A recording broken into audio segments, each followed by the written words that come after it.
Hey, geological friends. In case you don't get our newsletter, I wanted to let you know we have another podcast feed, Geological Shop Talk. 25 minutes of clinical know-how you can use the next time you walk into clinic. Each season, we pick one theme and bring 6 experts in to break it down from 6 different angles. No fluff, no filler, just sharp, focused conversations that get straight to what you need. Find it on the website or subscribe to Geological Shop Talk wherever you get your podcasts.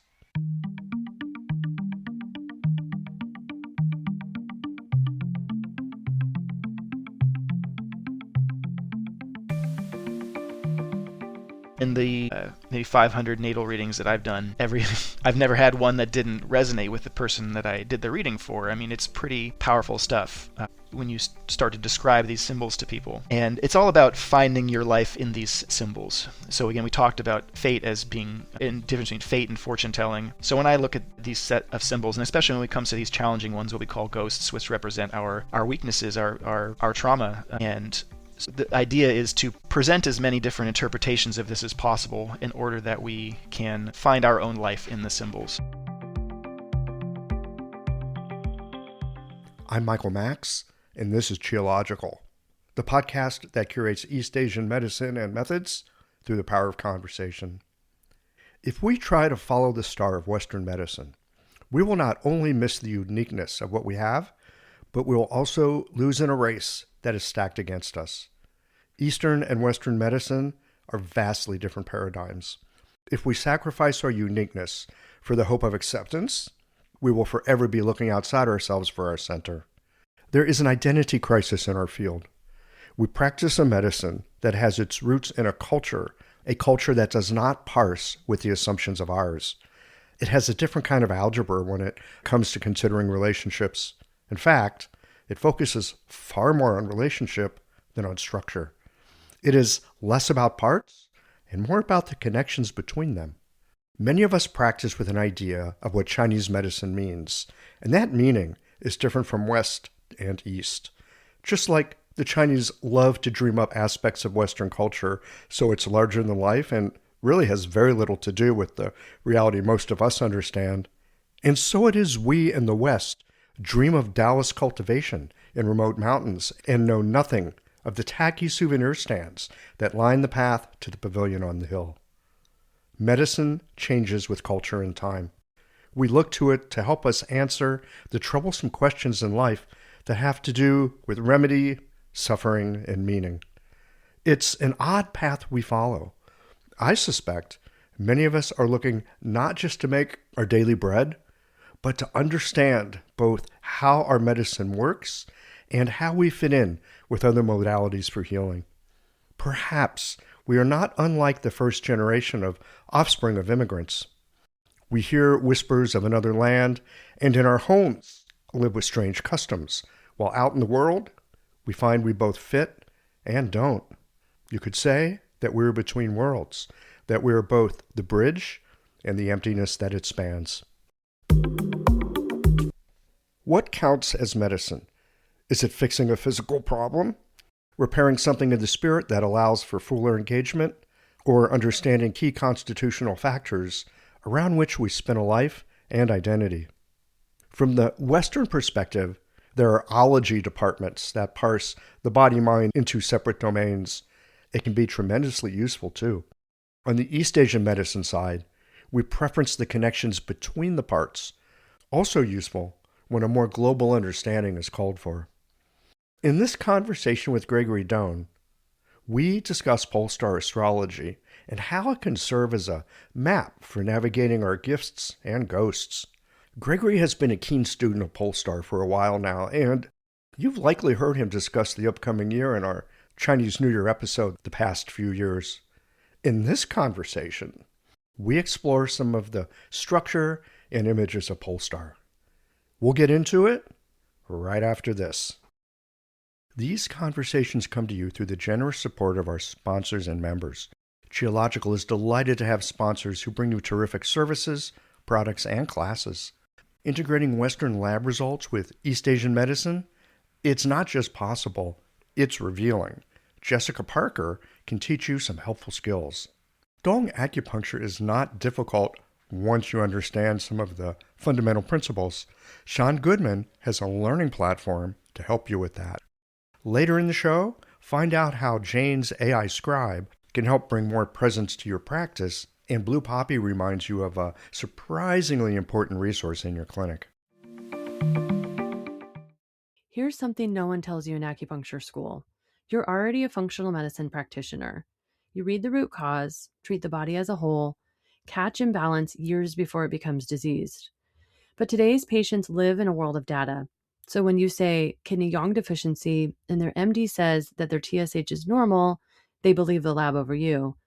Here's the problem. Normal isn't the same as optimal, and normal doesn't help a patient who's still exhausted, still searching for an answer. I'm Dr. Jessica Parker. For years, I watched patients get dismissed by conventional lab ranges that missed what was actually happening to their bodies. So I learned to read Western labs through an East Asian medicine lens. Now, when I feel it in the pulse, I can show it in the data. That's not alternative medicine, that's real healthcare.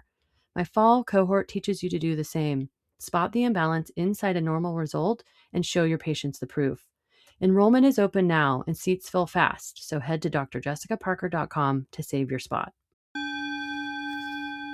Whether you already practice Master Dong's acupuncture or are interested in discovering this powerful system, I'd like to introduce you to Tip of the Needle, Sean Goodman's complete learning platform for practitioners and students.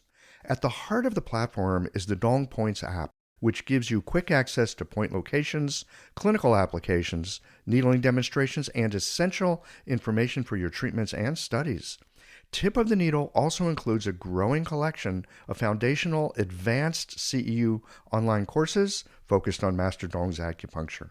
Whether you are looking for a clinical reference, structured education, or a way to deepen your skills, Tip of the Needle brings everything together in one place. Visit www.dongsacupuncture.org, that's TUNGS acupuncture.org, to explore the courses and resources, and download the Dong Points app today for 14 days of free premium access. Gregory Done, welcome back to Geological. Hello, Michael. Good to be back. Always appreciate being here. We've had a lot of fun over the years now with you coming on at the beginning of the Chinese New Year and giving us a little symbol play for what we can expect. Right now, it is not the Chinese New Year. It's almost the opposite end of the calendar. We're here for a different reason because apparently you have written a book. Yes, it is close to being published. It'll be out August 25th, and it's really a culmination of everything that I do and everything that I have done in terms of astrology for the past, I guess, almost 12 years now. So it's interesting, almost gone through one complete animal cycle since starting to do Polestar astrology, and the book is an enormous project. So it's called just Chinese Polestar Astrology. That's a simple name. Yeah. The original title, the working title that I had was called The Way of Great Completion, or Dayuan in Chinese.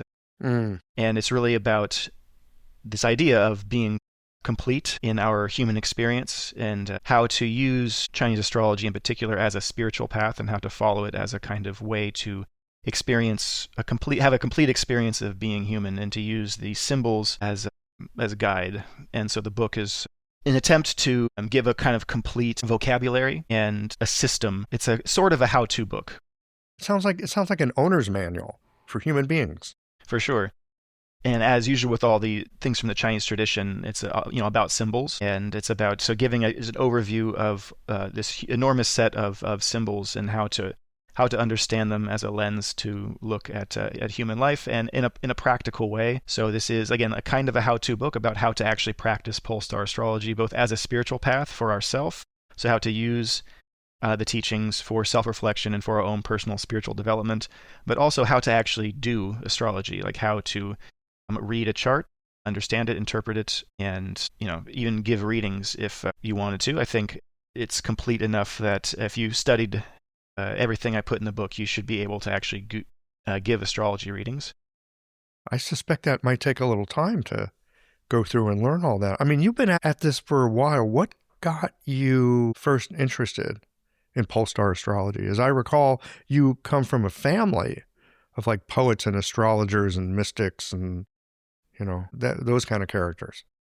Yeah, the spiritual path in general has just been interested in an enormous amount of spiritual subjects, and astrology somehow was always weaving in and out with various teachers as a kind of tool to be used on the spiritual path. And the more I looked into it, and when I discovered this tradition, it just changed my life and gave me a totally different perspective on what the spiritual path, what it means to grow spiritually. And it really grounded my understanding of what that meant in a way that nothing else had before. And it's been a powerful mirror. So astrology is a mirror to look at ourselves, and it's when you look at a chart and when you start to understand it, and when you see all of your whole life path, all of your challenges, all your difficulties, all of your strengths and all your weaknesses, all just lying there on the page, staring back at you, it's pretty profound. And so it really, the more I looked into it, the more I started to realize that there's something here. Astrology is easy to dismiss as being kind of new age or being superstitious or something like that. Horoscopes. But the more I looked at this, there's something really powerful and really profound in all astrology, but in particular in this system, which is why I stuck with it. Yeah. So what in particular in this system got your attention?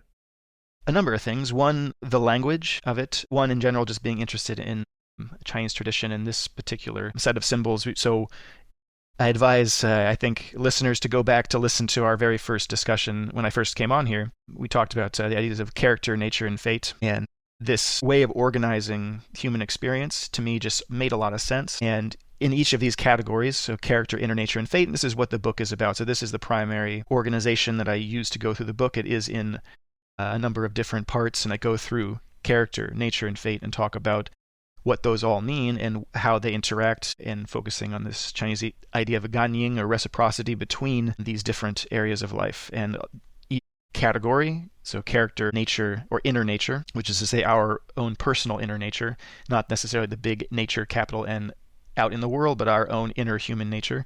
And then the idea of fate. And each of these has a set of symbols that it comes with. And it's very interesting. Engaging and fascinating, and particularly in fate. And in fate, we get into a set of symbols that are very much like archetypes. If you study psychology and things like archetypes, and you're able to look at human life and human experience through a symbolic and archetypical lens. For me, that's just how my mind operates, and there's a kind of imaginal. So this method of astrology connected with you in a sense because your mind already worked this way. You ran into this and you go, this is familiar. Yeah, it makes sense to me, just the way my mind works. I say there's an imaginal dimension to it in which, when you look at life through a symbol, and especially an archetype like the Emperor star. So when we talk about Polestar astrology, it looks at understanding human life and what we call fate through these symbols associated with different stars. And understand them, and it's taught in this tradition through Chinese imperial court. So we get this cast of characters I call the royal court, and we have all these symbols: the emperor and the empress, the tutor, the magistrate, the priest, the general, the vassal, all of these archetypical symbols. And we kind of imagine what our life is in terms of these symbols, and how we are playing out these different roles and these different archetypes in the different areas of our life. And so fate is not just one thing. Fate is a collection of energies, different kinds of energies. And is it how they play out in our life? Is it how they influence us? Like, where's free will come in? Every time I hear the word fate, it's like there's a gong that goes off in the back of my mind. In an ominous way, like fate, boom, like you're doomed. Like you're stuck, like you're going somewhere and you're on those tracks. It's one of those words, one of those ideas. I find it very evocative, but at the same time, when I hear people talking about fate and destiny, it's like I'm looking for a snake oil salesman in there somewhere. Like it could be so manipulative, like people reading palms or, let me tell you your fortune. Are they really telling you your fortune? Are they really telling you what is? Or Are they trying to get something? I guess I'm always just a little bit nervous of a shyster energy that goes with that. In fact, is there a shyster character in the court that you have to watch out for? There's a few, yeah. There's a few. Yes, yeah. Yeah, I definitely understand that perspective. And that's why, if you, in my book, the very opening section, the kind of preamble to it, I have in big capital letters that Polestar astrology is not fortune telling. And that's like the kind of first opening line of my book. And I kind of have that warning in the beginning that this is not fortune telling. And Liu Ming, the person who influenced this book and his teachings are, a big influence on me, that he was very big on this idea. This is not fortune telling. So to distinguish between astrology and fortune telling. And the main difference is that astrology is a dialogue. Fortune telling is kind of somebody, telling you about yourself or about your experience, whether it's reading your palm or looking at your chart, and then they kind of go off and they tell you, oh, this means this and this means that, and oh, you've got very good luck here, bad luck here, this is bad things going to happen to you, that kind of a thing, without actually asking you about your experience and without actually going into a dialogue. So astrology is basically to present, again, these symbols as a mirror that you enter into a dialogue with, and you enter into the art of interpretation. So, or through dialogue. Yeah, through a dialogue, and that can be with an astrologer, or if it's something you're doing yourself, which is what I propose in the book, is to use the book as a way to, for self-reflection. So you dialogue with these symbols, with your own life, and go into the art of interpretation. So again, symbol science is a fluid and playful thing. Like I've always emphasized this, that what I call my blog Tiger's Play. This is a playful act that we will understand the nature of these symbols, and then we play with them in a curious way, and we enter into a discussion and a dialogue. And the nature of fate. So this is a big question, and it does have that kind of ominous, and especially in English. So I think this is a problem of translation.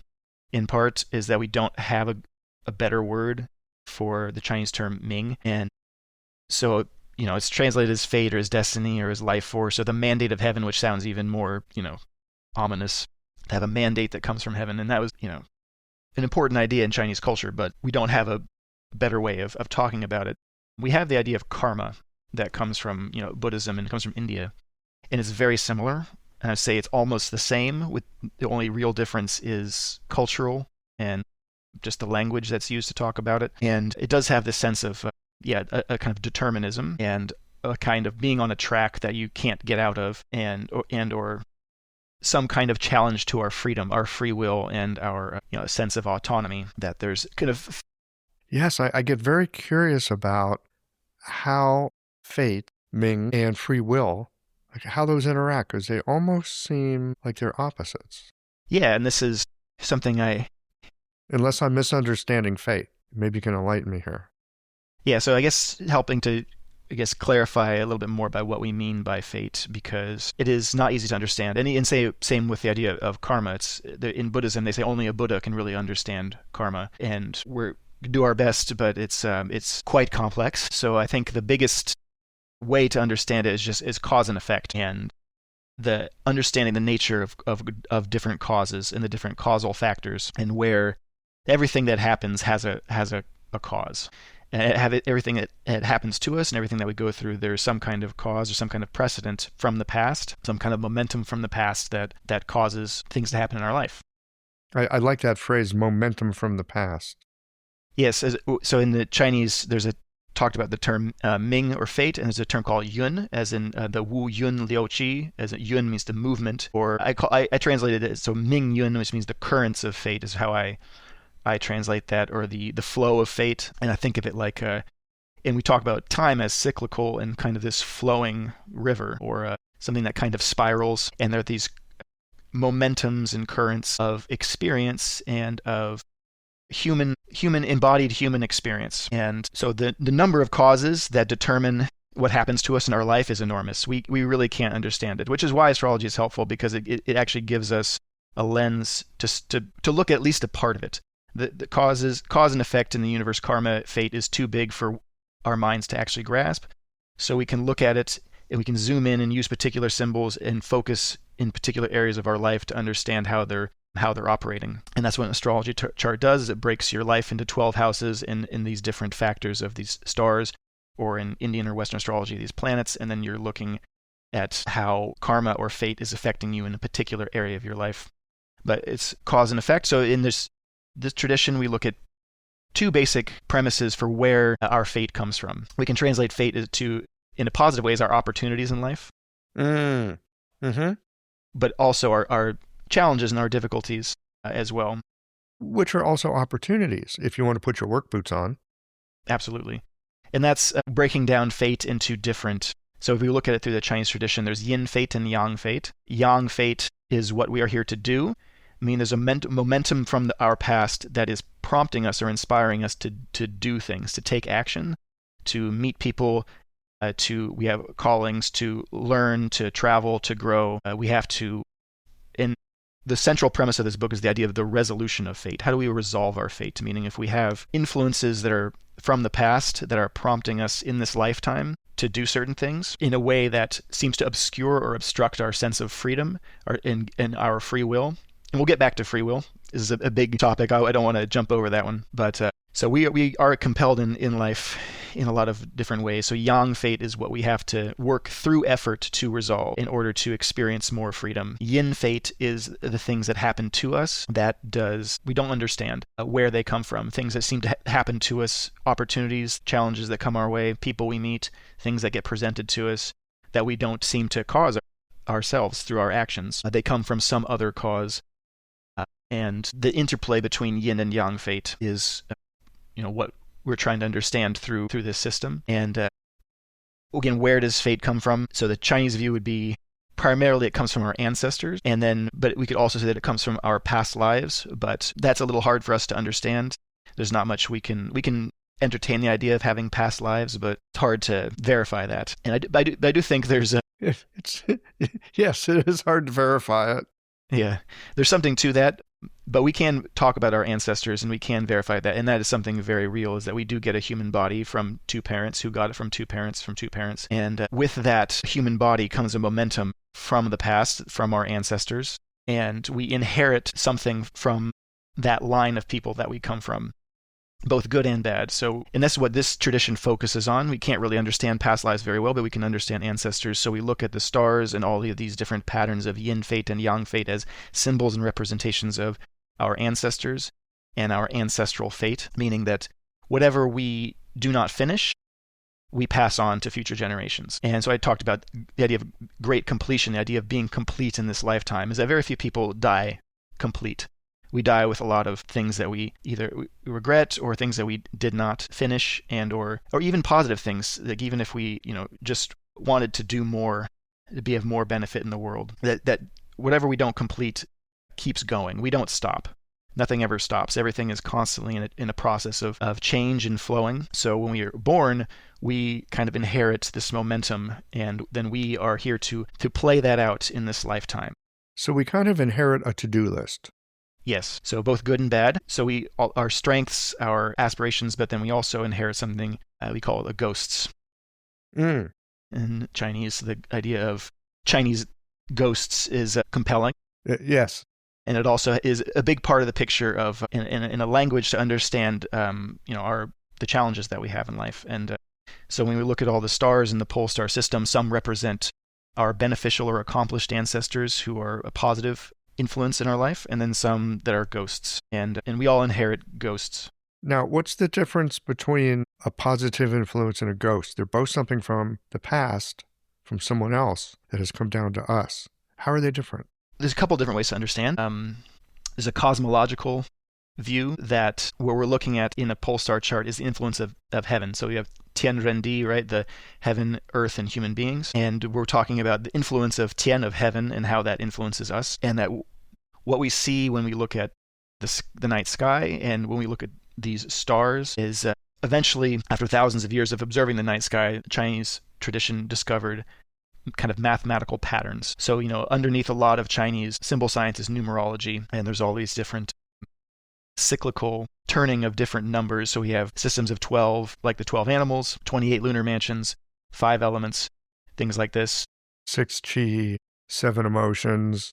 There's so many of all these different numbers. So everything is, the big picture of what we see in the heavens, though, is some kind of mathematical, cyclical way in which all these different energies are being managed. And we have in the Chinese tradition like heavenly realms, and they say that in this tradition they say there's 9 heavens that you transverse on your way back to what we call great completion, returning to source, or complete enlightenment. So a beneficial ancestor is somebody they've gone through human life and human experience, and they're now in one of these heavenly realms, and they are not a ghost, but they're also not human, but they are continue to exist as a kind of beneficial force in the universe. And sometimes people become much bigger than their ancestral line, and they become forces that people in religions pray to, like deities and things like that. But for the most part, we are deeply connected to our ancestral stream, and we go through, lifetimes with the same people in this kind of flow of human experience. And sometimes people begin to operate in a heavenly realm in order to help progress the resolution of fate for a whole line of ancestors.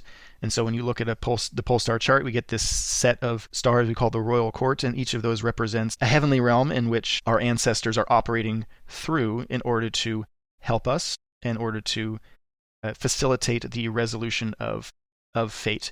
And why we are connected to, we are not individuals, we're not isolated individuals. So you do not liberate your fate alone.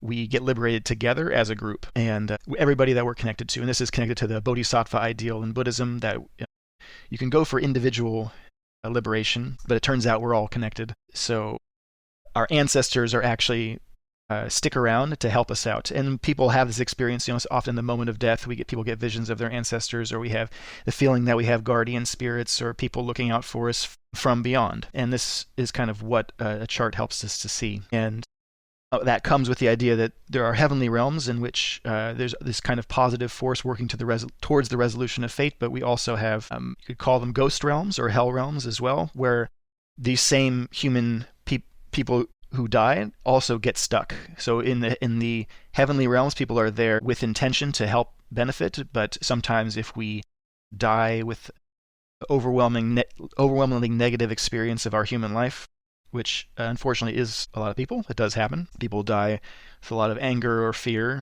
or regret, or die suddenly without being able to be prepared for death, have an incomplete experience of death because of having an accident or an illness, or for whatever reason. There's a lot of different ways that people can become ghosts, but the basic definition is having an incomplete experience of death, and so that's negative in its nature, and that causes us to get stuck in time. And because we are all connected as ancestors and as this kind of flow of human experience, those ghostly factors get passed down from generation to generation, looking for resolution. And we inherit these when we're born to some degree or another in some area of our life. And so when you look at a chart, you can see, oh, wow, in my health palace, I inherited a bunch of ghosts, and now I have all of these strange health conditions that nobody can diagnose and nobody can understand.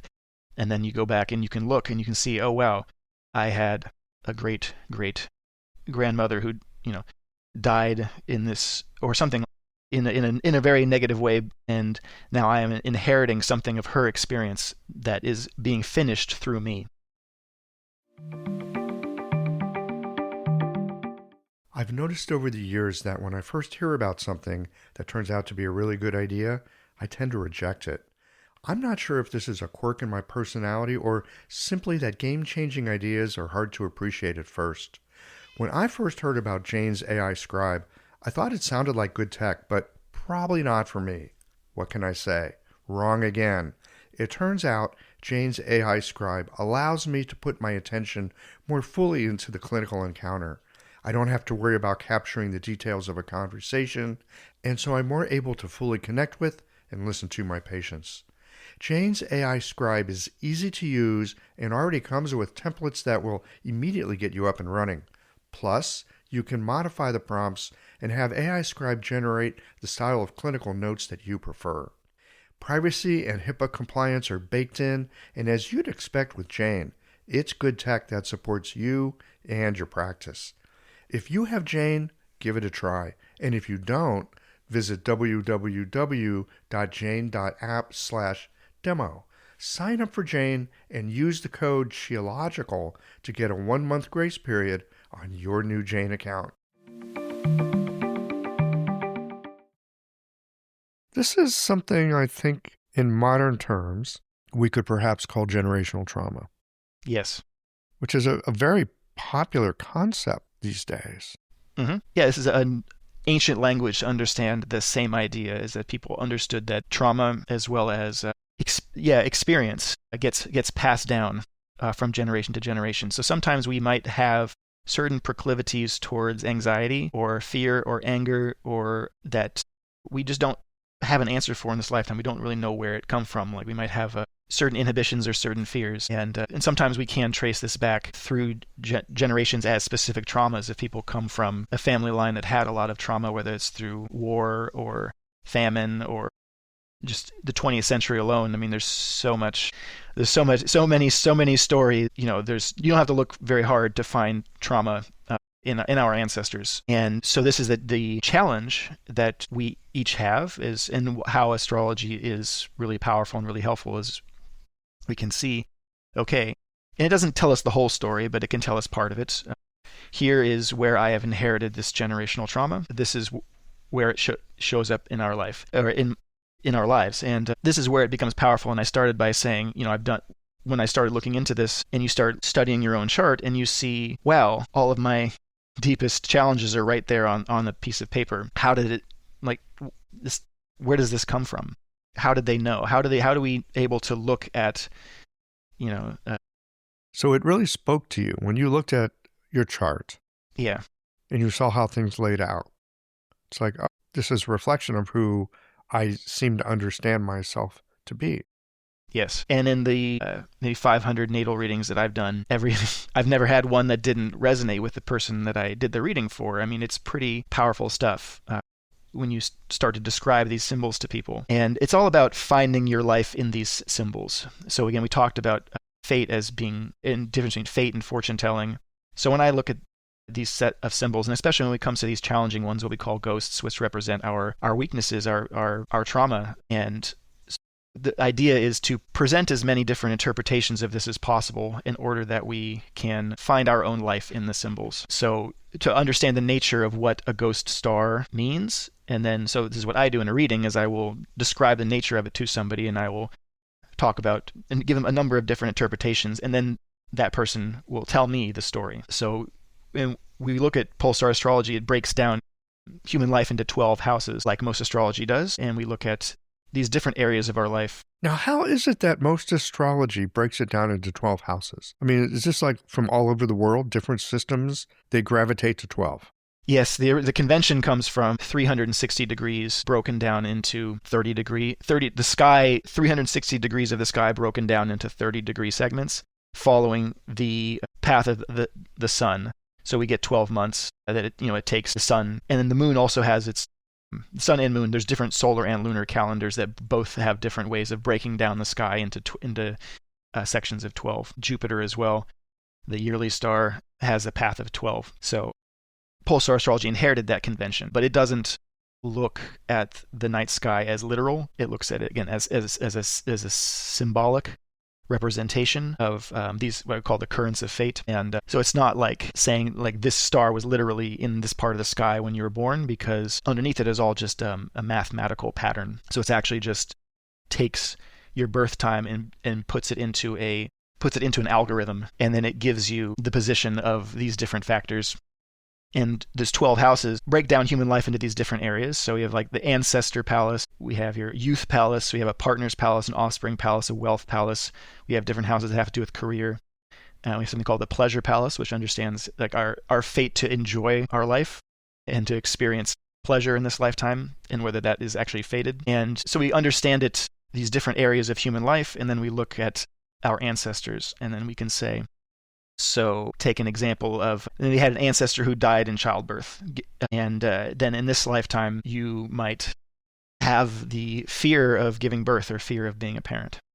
And or you might have an ancestor who died extremely poor, worked their whole life, never had a cent to their name, and then kind of died just with nothing, and were unable to support their family, maybe in the Great Depression. And now in this lifetime you have a kind of really deep drive and need coming from a sense of inner scarcity to earn money, and you're driven, no matter what, I have to become financially secure, and I'll do whatever it takes. And you might become really good at it.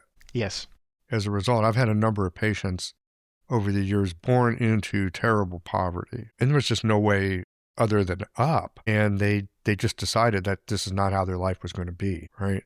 They were born into a tough spot and decided, I'm going to make this different. And many of them have done really well, and they have a terrific relationship with their, financial resources as a result. So that would be a good example of resolving one's fate. Mm-hmm. So you can take that situation and go two directions. You can be born into poverty and you can resent it, hate the rich and join the Communist Party. And then you can feel bitter and resentful and fail to meet the challenge of earning a living.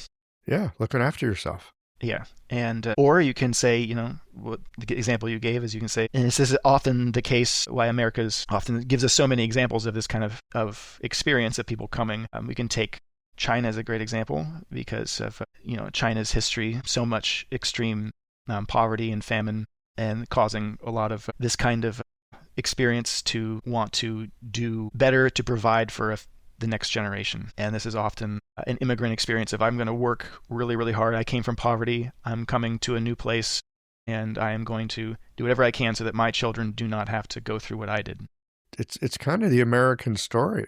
Yeah, and we can see so many examples of that. For many, many people. Yeah. And that's example of resolving fate and not passing it down to a future generation. But that next generation, though, maybe they don't have the... They end up not having the drive that their ancestor did. Physical, yes. So this is why it's everything goes in cycles. Yes. The other thing I was thinking about was cycles. You were talking earlier, karma. Things happen. There's a reason behind the cause. Something happens. There's something behind it, and it occurs to me a very simple way of thinking about karma is, A, therefore B. But so often with any complex system, right, of which life is, there are second and third and sometimes fourth order unintended consequences from an action. So it gets pretty slippery pretty fast as to what's causing what. Yes. So it sounds like Polestar helps to, I want to say, clarify some of these major influences. Yes. It helps to simplify things, again, by just looking at it very plainly as like, okay, I have a ghost star in the wealth palace. Okay. But I have a very positive ancestor in, say, the partner's palace. Mm-hmm.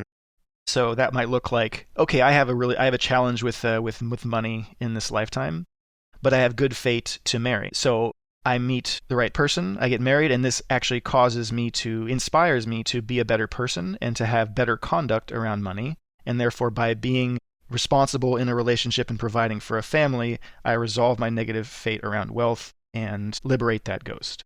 So Polestar astrology would take that situation and say, okay, don't worry, don't focus on the money so much as focus on being a really good partner and a good parent, and let that dictate your conduct. And if you focus where the good chi is, go to where the positive energy is, focus there. Work on your strengths. The negative stuff will still be there, but it'll give you a path to resolve your challenges. So Polestar is basically that we don't want to focus in on ghosts and get obsessed with the negativity. It's really about understanding where the positive influences are, and especially the influence of the Polestar. So we call this the Polestar system, and wherever that star shows up, this is your North Star in your life. So this really helps us to simplify our life, to know where is my North Star. And we can have a sense of that ourselves, but it's quite something to have it being on a piece of paper and it's like, wow, my North Star is in my offspring palace. So I was born to be a parent. So I may have a career and I have all these other things in life, but if I put my energy here into really embracing being a parent, I will resolve my fate in this lifetime. Or if it's in career, maybe knowing that, okay, I have a call towards leadership. I have to step up in this lifetime to be a leader. That's where my North Star is. I am being called to be a leader. And then I'll introduce another factor just to come back to the idea of character, nature, and fate, and how Polestar astrology helps us to understand our life, is that we also have this influence of character. And this is what we talk about on, the new year. We're talking about the character of the year, that we might be born in the year of the horse or dragon or a rabbit or something like that. So we can look at our life and we can say, wow, in this lifetime, my fate is to be a leader. But I am, and that's where my North Star is I am being called to leadership, and I have to step up in some way. And that might be as in a community. It might be I might have to start my own business. I might have to go into politics. I might have to do something that calls me to be a leader, but I'm also a rabbit. So I hate being in the spotlight. I don't want to be in charge of things. I don't want to have to be responsible. And so it's going to be really hard. Or you might be auspicious. Maybe you're a dragon, and that's the symbol of leadership. So maybe, and you have the emperor in the superior's palace, so you're born to be a leader. And that's a great match of character and fate. So our capacity meets opportunity. And I think we mentioned this in the very first talk. How does capacity meet opportunity? And this is what a chart helps us understand, is what is my capacity? Where are my opportunities? Where are my challenges? And it helps us simplify our life in that, and it can take a lot of the confusion out of our life. I can see how it would take the confusion out. And I'm thinking to myself, capacity meets opportunity. I feel like I work with that, not in a Polestar way, but just in my clinical work with acupuncture. I work with that every single day with my patients. Capacity meets the opportunity, and how to help them, gain access to their capacity using acupuncture. Mm-hmm. And there's so many different ways that which we can understand our capacity. Yes. And that's, again, Chinese medicine, helpful, Chinese astrology. It's giving us a lens to understand what that capacity is, what our strengths are. So the difference between character and fate, too, is not so easy to understand, because sometimes, for that example of maybe it's in my character to be a leader. Maybe it's just my nature to take charge and to want to be a leader. Or is it in my fate? Is this something that's not so much part of my capacity, but a force in my life that's driving me to do that? And if those two things align, that's what the term destiny actually means in Chinese, is when you have destiny, when those two things align, and then you have the resolution of fate, or then people do great things with their life, and then we say that that person had destiny. But it isn't always the case. Sometimes we have a fate and a character that are not matched, and this causes struggle. And so it can be helpful to see that and to say, oh, wow, this is why I struggle in life. So I have this. I have a very yang character. I'm a fire tiger born in a dragon hour, so that's very yang. And then my ruling star is the Empress, which is very yin. So it says my fate is very yin. So my character is very, very yang, and a fate that's very yin. This kind of causes a certain kind of a struggle or a confusion. What would you say some of the opportunities are that have come up for you in the struggle and difficulties in the differences between your character and your fate? The opportunities? Yeah. I mean, I suspect they've been challenges as well. Maybe you call them challenges more than opportunities, but they're kind of flip sides of a coin. Yeah. Well, each star gives us different opportunities, I would say. So the Empress star, for example, for me, gives me the opportunity to trust in my life, and to because basically what it says is that it is okay to trust that everything will work out as it's supposed to. Now, if you have a very yang character, it's basically I got to make it happen. I have to work and do everything I can to make it happen. And when you have faces, actually you have an opportunity to relax and to just to be. And actually your life is more about being something and cultivating and demonstrating something rather than doing something. So basically calm down on the doing and be. You can relax. So that's an opportunity. And it could be in reverse for somebody else, if somebody is very inclined towards being and not doing, and says, oh, you have an opportunity to really grow through effort, and you can step up and do that, and that will be really transformative. Yeah, opportunity is an interesting way to understand our life. I mean, because one thing we can look at everything that happens to us, both the challenges and the good things, as all opportunities, and that is definitely, I think, the most helpful way to look at things. I remember years ago when I was first in college, I had met this Vietnam vet. He was still pretty young back then. We're talking the late 70s. And he did astrology. He was a weird character. and he did astrology. And I don't know how we became friends. Maybe we had a class or something. And I remember him doing a chart for me, and he pointed out that, this was the like regular Western astrology. He pointed out these things called squares. He goes, here's your squares. These are really good, right? These are the places where you're going to grow. And then later, I had other people read my chart, and they go, oh, here's these triangles. These are really great. This means your life is going to be good. Oh, over here, these squares. These are bad. They're difficulties. But I remember the very first person who had ever read a chart for me looked at the squares and said, these are really good. These are where you're going to grow. And I've never forgotten that. I'm listening to you here today talking about, in essence, obstacles or opportunities, challenges or opportunities. And what am I trying to say with this? It's a curious dance at how we approach it and decide to take it on, and what kind of meaning that we make out of it.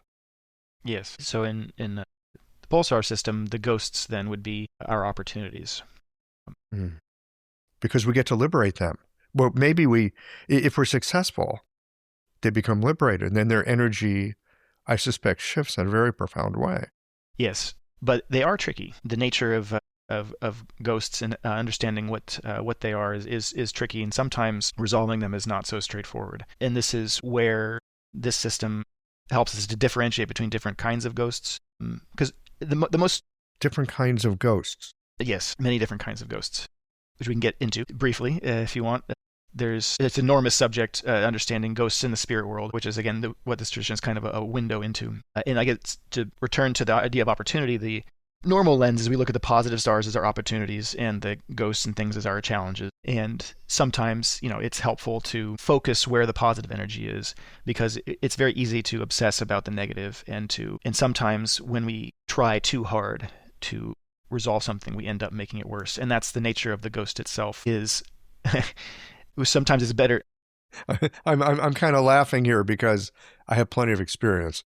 Yeah, that the harder we try to resolve something, the more tangled we get into it. And because we're coming actually from that perspective, when we're acting out of when we are possessed. So this is, an idea of being possessed by ghosts, being possessed by the dead. We can be possessed by a positive ancestor and who's helps us succeed in our career, but we might also be possessed of a ghost who, makes us struggle in such a way that we can't get out of it with effort, because the nature of a ghost is to wallow and to stay stuck, because ghosts feed off of negativity. It's actually their food. So if a ghost usually it will have a primary kind of flavor or quality to it, so we differentiate between different kinds of ghosts, and there's different stars that represent these ghost energies. So we'll take one that would be maybe easy to understand from a Chinese medicine point of view, the fire and water star. These are minor ghosts. They're not really strong influences in a chart, but they're pretty easy to understand. Like a water star represents what you might associate with watery negative emotions, so kind of anxiety, fear, kind of a sense of hopelessness or dread. And the fire star represents fiery negative emotions, so anger, frustration, blame. And so a fire star, where that shows up in chart, is a place where we get possessed by feelings of anger or blame, where we point a finger outwards and we say, it's your fault, it's the fault of the system or the world or whatever. We have anger and frustration outwards, and the water star, wherever that shows up, is a place where we turn that inwards and we say, it's my fault, I'm the one to blame, it's hopeless, I'm afraid. So usually ghosts have those kinds of a flavor of a particular negative emotion, whether it's fear or anger. But that emotion is actually what the ghost feeds on. So if you're have anxiety and you're trying to resolve your anxiety from a place of anxiety, you just create more of it. And the ghosts like that. That's nourishment for them.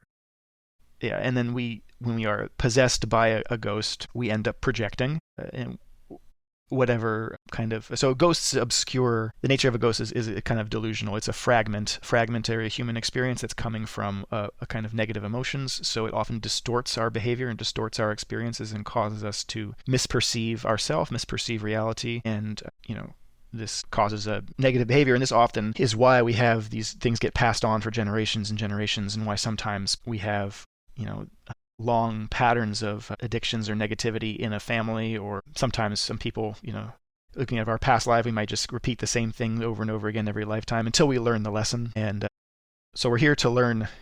That's what kind of this astrology says, is we're here to learn certain lessons. And not only that, but when we resolve these ghost patterns, we're actually liberating our future generations, so we don't pass it on. And then we also experience more and more freedom. So there is wisdom. Ghost stars, as we resolve them, they turn into wisdom. This is the kind of bigger picture of understanding ghost stars, is that, and why they are opportunities, is because as we resolve them, which is not easy, because it distorts our behavior, it distorts reality. And so this is why meditation, having something like astrology as a system, a reflection or a mirror, to be like, oh, wow, I am possessed right now. I am totally acting out of this ghost behavior, and I'm not in my human experience. That can be helpful to understand that from this ancestral point of view, to know if I do have something in my family that I am continuing as a generational trauma. And as you work through and understand that, and this is really what this book is trying to accomplish, this is the spiritual path, is to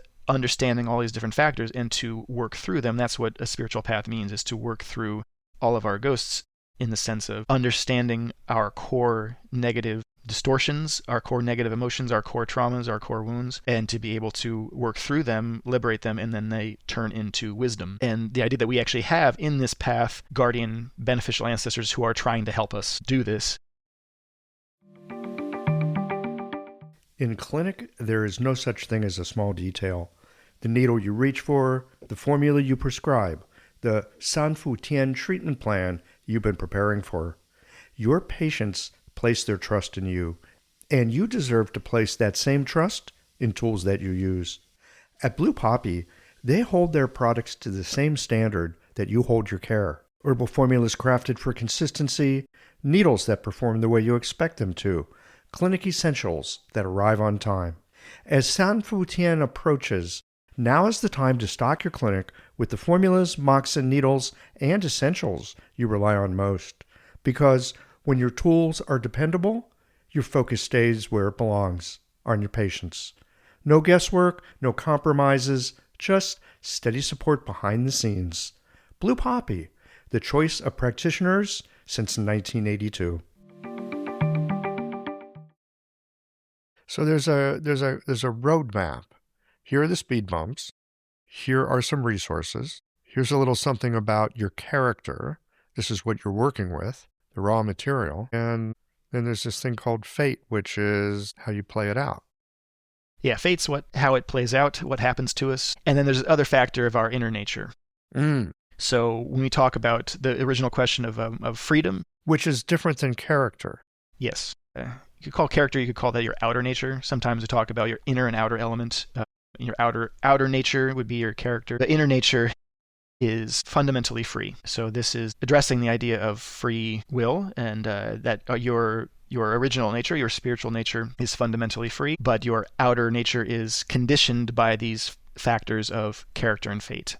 And character and fate are what obscure that freedom and what obscure experiencing our original nature, our Buddha nature, or experiencing the Tao. We don't experience that because we have this tangled mess of fate that we are trying to manage all the time, and we might be repeating the same patterns. I say, I can't believe I did that again. I can't believe this happened to me again. And then we have a character that's shaping how we experience things in such a way that we interpret the world through a particular lens, and we don't see how open and spacious and free things actually are. Our real situation, the real condition that we're in, is this kind of spacious, open, free quality. In that spaciousness, all this energy is cycling in all these different patterns. And because our consciousness, identifies with it as a self, or as, just in order to make sense of the world, we crystallize and we harden things into language, into concepts, and then we make, everything really confusing. But our real situation is this kind of open freedom, and that's our inner nature. And astrology actually says that that's the kind of the goal, the fruition of this tradition, is that when we resolve our fate, and our character we can't get rid of, that's a tattoo, it's on us for life. If I was born a tiger, I will die a tiger, but I can kind of see through that. And when that happens, this inner nature starts to kind of shine through. And when we start to glimpse that inner nature, that's when our experience starts to change in a fundamental way, and fate becomes less grievous, it becomes less tangled. And this tradition actually says that our inner nature is actually flavored by one of the 5 elements. So we have a kind of, so this tradition says that according to our birth, we can actually calculate our inner nature as one of the 5 elements. And this gives us a kind of insight into the kind of spiritual path or spiritual experience that we will have when our fate begins to resolve and when our character becomes kind of transparent and we start to have this inner experience of our original nature come through. It'll actually be flavored or characterized by one of the 5 elements. And that is also notable in a chart. Yes, which is kind of profound, the idea that, you can just plug your information into a chart and it'll say, oh yeah, your inner nature is water. And then you can have a kind of deep insight into the nature of how you will experience your original nature, because we all have all 5 elements inside, because they're not really separate things. But we have a kind of resonate with one of them on a deeper spiritual level based on the time of our birth, meaning we're talking about all these different cycles of time and energy, and we kind of pop out in one of them. And we pop out and we get dropped into a particular river that's already flowing, and that carries us along through our life. And this particular time that we come out of is this, at the very, very base, at the very center, is a cycling of the 5 elements. Okay, so if you're born into a fire hour, so to speak, that's the aspect that you're going to experience these resolutions in. Yes, the inner element.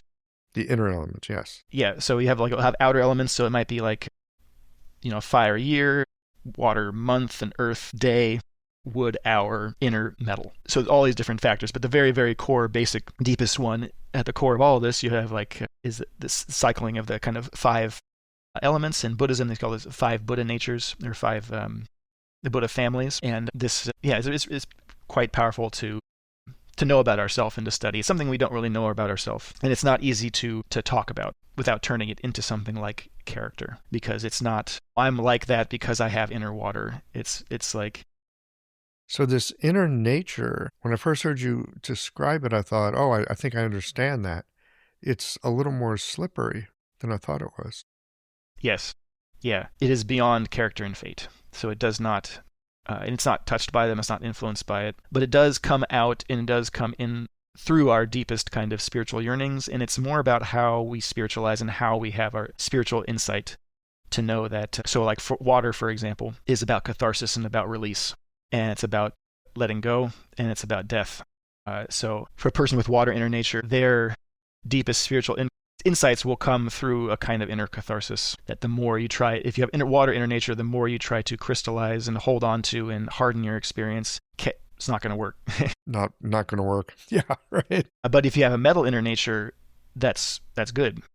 The more you precise and the more detailed and the more you hone in that inner experience, the more you take everything apart and to break everything down, the more you will see how it's all water. So this really bespeaks how we walk tremendously different paths. Yes. And no wonder it's hard to understand each other. Yeah. So this is a good segue into understanding how this is beneficial for us to help other people, and why it's really actually, this tradition is powerful for ourselves as a self-reflection, but it also can help us to understand other people. Everything from character. So just to understand that, my friend he's an ox, so he's going to be oxy, and that's okay. I can understand where he's coming from, and that gives you that kind of a thing can give us just, or say, like I said, because this podcast focused on Chinese medicine, how this can be helpful in a clinical setting. I actually have, if I ever own my own clinic, I would like to put in, option on the very first intake form to have somebody put their birth time in there, so you can know, okay, this patient is a rabbit, so they might help you to understand where they're coming from and how you can treat them, because they're going to hear information a lot differently than a rooster would. I think you need your own clinic. I do, yeah. One day. But the more information we have about people from this point of view, as long as it's not used in a judgmental way. I mean, this is the pitfall. It's very easy to kind of get hyper-focused and to get, Well, look, a little too controlling with the information, but... Yeah, you could use it judgmentally. You can use it as an excuse or a reason, or you can use it as an invitation. Yeah. And the more information we have, the more compassion I think we can have for other people to understand where they're coming from and to help us just relate in general. And what you said too, I mean, it really does, because that's the reality, is that we are extremely diverse and complex individuals, and there are so many different factors. And this tradition is only looking at, it's not the total picture.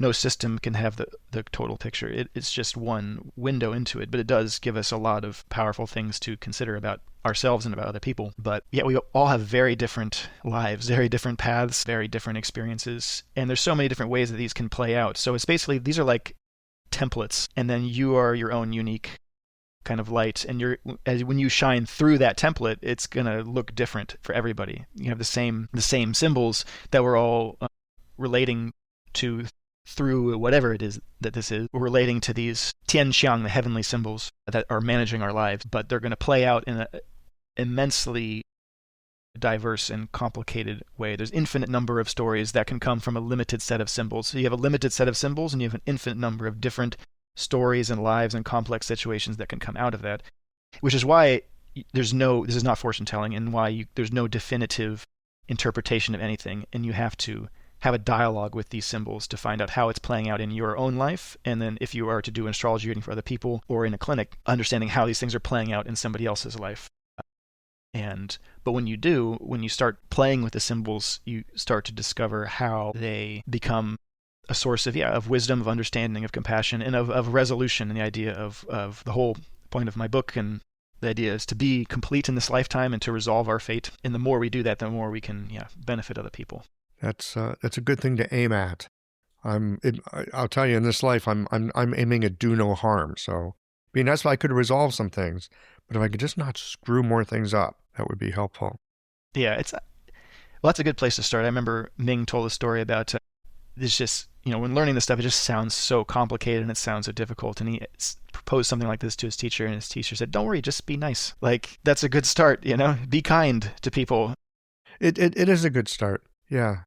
Be kind to people, be kind to other people, and do no harm. That's a good place to start. But and it is complex. Look, I just look at something from Chinese medicine, like the 5 phases and 6 qi.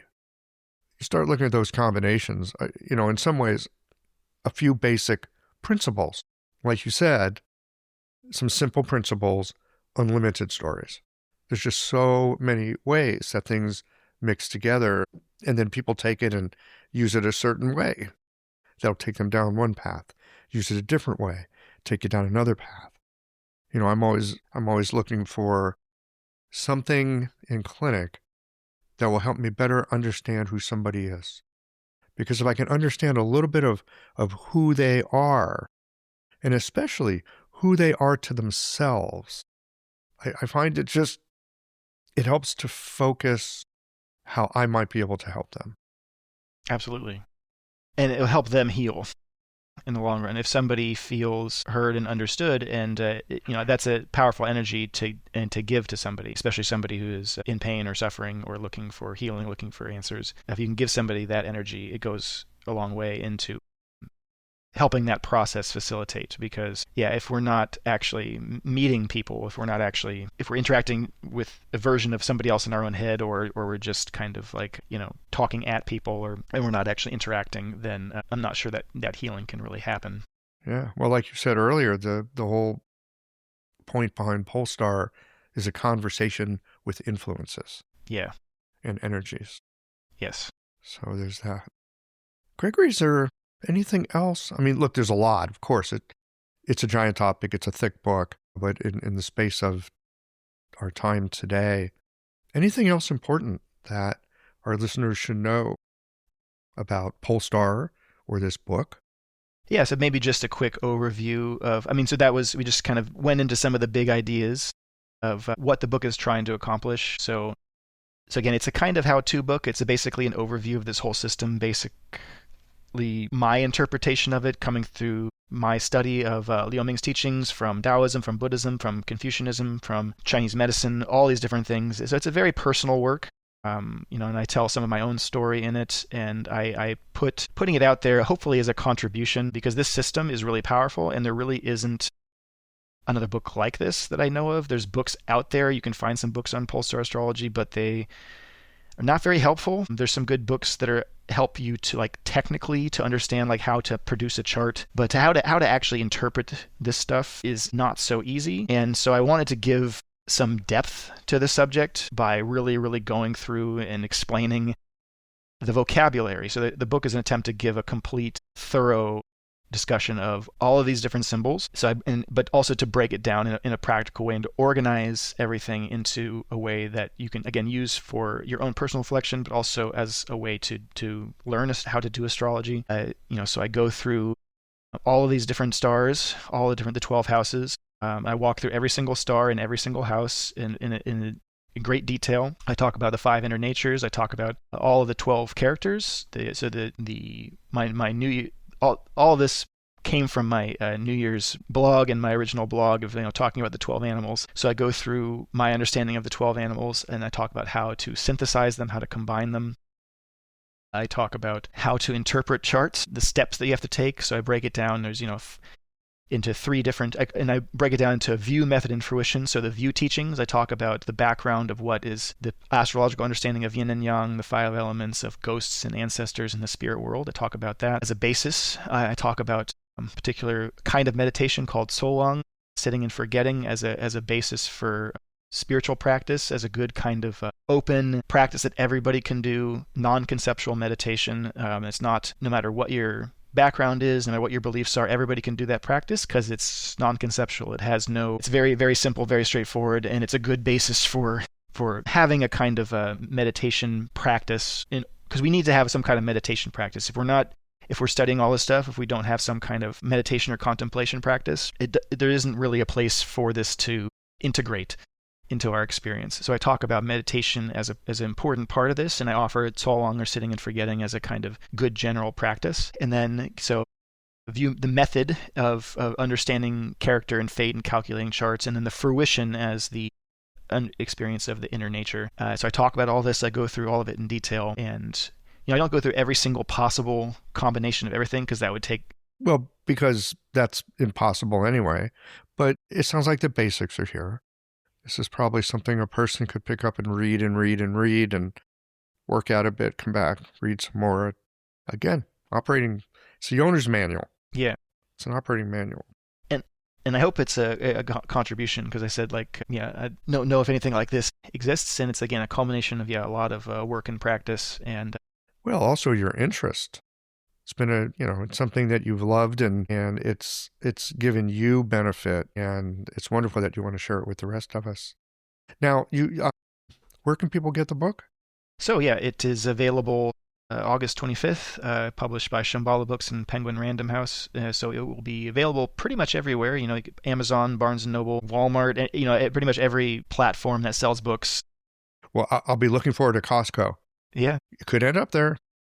Every platform, and it's, I said, pretty in-depth and pretty thorough, but I think it's accessible. And I will have actually a pre-order incentive that's going to be going up pretty soon. By the time this comes out, it should be available as well. I created a kind of quick reference, a summary guide, because it is so much information. I condensed it basically into 1,000 pages into 20 pages, into just a very, pithy, short overview of all of these things.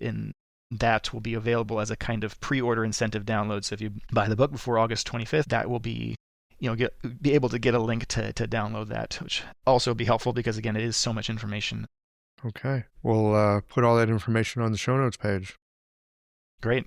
I appreciate it. I have to thank you personally as well because, I think you're part of the story of this book. I don't know if I would have had the opportunity to write it if I had not come on this podcast. So I thank you for the opportunity to be here and to kind of share this stuff with you and your audience. I really appreciate it.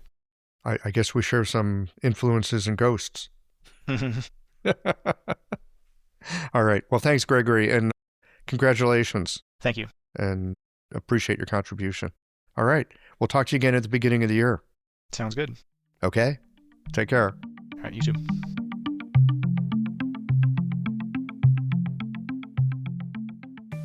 I hope that you enjoyed this conversation with Gregory as much as I did.